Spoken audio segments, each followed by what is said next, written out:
තමයි අපි මේ ඉගෙන ගන්න යන්නේ. අපි හරියට නිවි ටික මැනගත්තොත් අපේ ඇඟේ හැඩයට ලස්සන ඇඳුමක් අපිට මහ ගන්න පුළුවන්. එහෙනම් බලමු අපි නිවි ගන්නෙ කොහොමද කියලා. අපි මිම්ම ගන්න ඉස්සෙල්ලා පටියක් ගැට ගහ ගන්න ඕනේ ඉන. ඔය පටිය ගැට ගහන්නේ හැඩ වෙච්ච ඉන. අපි කොහේට ඇදුව නැතුවා. ඉන පහතට දාලා ගවුමක් නැතුවා. මේ පටිය හැඩ වෙච්ච ඉනින් පහළට ගැට ගහන්නේ නැහැ. ඉන පහතට දාපු ගවුම ඉනෙන් වෙනස් කරලා හදන්න. ඒව මම පස්සේ කියලා දෙනවා. පටිය ගැට ගහන්නේ ඇඳුම ඉන දාන්න නෙවෙයි. ඇඟේ හැඩ වෙච්ච කරට මිම්ම ගන්න. එහෙනම් පටියකට කිව්වේ හැඩ වෙච්ච ඉනට. ටේප් එක කියන්නේ කෙලින් හිටගෙන ඉන්නේ නැති කම්පෙත්ත කෙලින් පහළ. අපිට අපේ කන් නොපෙනුනාට මණිලික්කිනාගේ කම්පෙත්ත පේනවා. කම්පෙත්ත කෙලින් පහළ. ඉන දක්වා උස. පපුව කෙලින් පපුවට ගිහිල්ලා යන්නේ ඉනට තියෙන උස. පටියකට ගහපු තැන තියෙන උස. එහෙම්මම ටේප් එක තියන්න. මෙතන ඉඳලාමයි නැන්නේ. බ්ලවුස් එකේ උස. ඕනේ උස. ගවුමක් නම් ගවුමේ උස. අපිට කැමති උස. දැන් මම මනින්නේ පපුව වට. ඉන වට. උකුල වට. පපුව වට කිව්වහම පපුව කෙලින්. මෙහෙම ටේප් එක දාලා මම මනින්නේ නැහැ. මම මේ ටේප් එක දාන්නේ කිහිල්ල යටින්. මෙහෙම කිහිල්ල යටින් දාලා අත පහත් කරලා කිහිල්ල යට තියෙන ටේප් එක පපුවට මෙහෙම පහත් කරා. ටේප් එක තියෙන්නේ කිහිල්ල යට. පපුවට මෙහෙම පහත් කරා. පපුව හරහාමයි. ඔය පැත්ත වගේමයි මේ පැත්ත. මම දෙපැත්තක්ම පෙන්නන්නේ නැහැ. මෙහෙම පපුව හරහාමයි. මිම්ම කියන්නේ මේ ටේප් එක ඇවිල්ලා එකතු වෙන තැන. මිම්ම කියන්නේ ටේප් එක ඇවිත් එකතු වෙන තැන. මම පපුව කෙලින් නොදා කිහිල්ල යටින් දැම්මේ. පිටෙන් උඩින් ගන්න. මේ ටේප් එක පිටෙන් උඩින් ගන්න. අපේ පිට මෙහෙ පළලයි. මෙහෙට වඩා. මම මේ ටේප් එක පපුව කෙලින් දැම්මොත් අපිට එන්නේ ඊට වඩා අඩු මිම්ම. එහෙනම් මම පපුව කෙලින් ටේප් එක දාන්නේ නැහැ.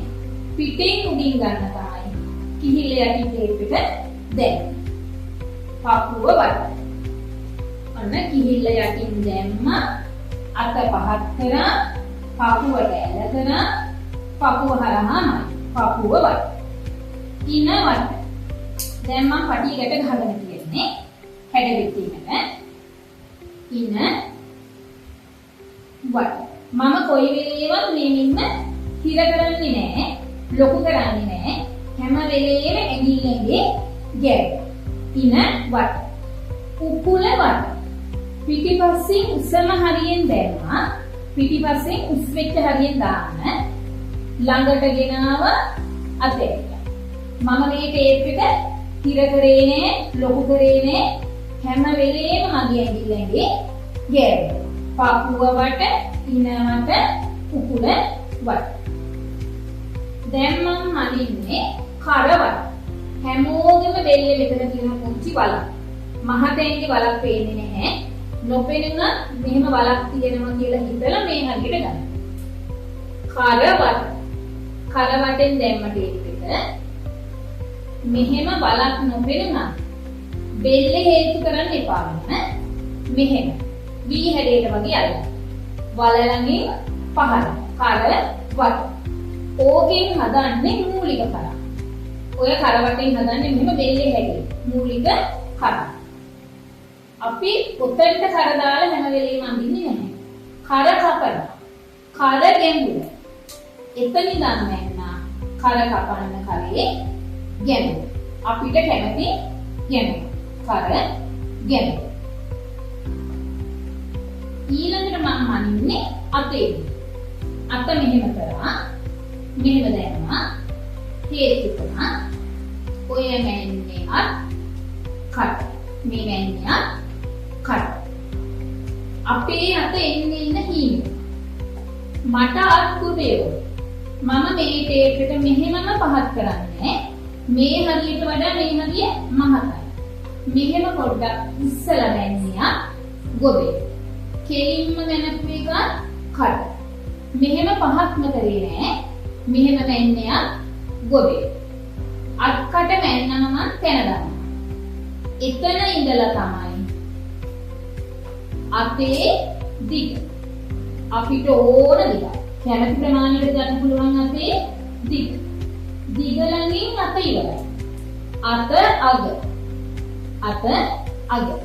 දිග මෙතන නම් එතනින් තමයි අත අග. උර හිසක් ඕනේ ඇඳුමක්. තැන තමයි මේ කිහිල්ල කෙලින් උඩ. ඕගොල්ලෝ මේ කිහිල්ල හොයාගන්න අමාරු නම් ටේප් එක දාන්න මේ. ටේප් එක කියන්නේ කිහිල්ලයක්. ටේප් එකට පළලක් තියෙනවා. ටේප් එකේ මේ අයින පැත්තේ ඇඳුමක් නම් තියෙන්නේ ඇඳුමේ ඇල්පෙලික් අතහරින්න. එහෙම නැත්නම් පෑනක් අරගෙන මේ පැත්තේ අයින පැත්තේ ටිකක් තියාගන්න. එතකොට මම පෑන හෙව්වා. කිහිල්ල කොලින් උඩ හෙව්වා. මැන්න නෙවෙයි. මේ පැත්තේ මෙහෙම ටේප් එක දාලා අයිනේ මෙහෙත් අයින එහෙත් අයින. අයිනෙන් එක්ක ටිකක් තිබ්බා. එහෙම නැත්නම් ඇඳුමේ ඇල්පෙලික් ගෙමුවා. දැන් මම තැන දානවා. තැන කිහිල්ල කෙලින් උඩ. මම මේ කිහිල්ල කෙලින් උඩ ඉඳලා මෙහෙම පිට හරහා මැන්නේ උරහිස. මේ කිහිල්ල කෙලින් උඩ ඉඳලා ඔය කිහිල්ල කෙලින් උඩ මැන්නේ උරහිස. දැන් ඔය ඇඳුමට මම ඔපනැල් මහනවා. දැන් අපි ඔපනැල්ලක් මහන්න යන්නේ ඇඳුම. එතකොට ඔපනැලි පල්ල කියලා මනින්නේ. පපුව අතර පල්ල.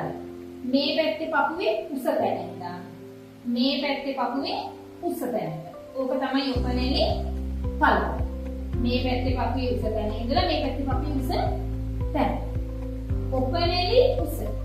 ඉනේ ඉඳලා මෙහෙම පපුවේ මුදුනටම ඔපනැල්ල මහන්නේ. මුදුනට වඩා අඟලක් විතර පහළට තියෙන උස. ඔපනැලි උස.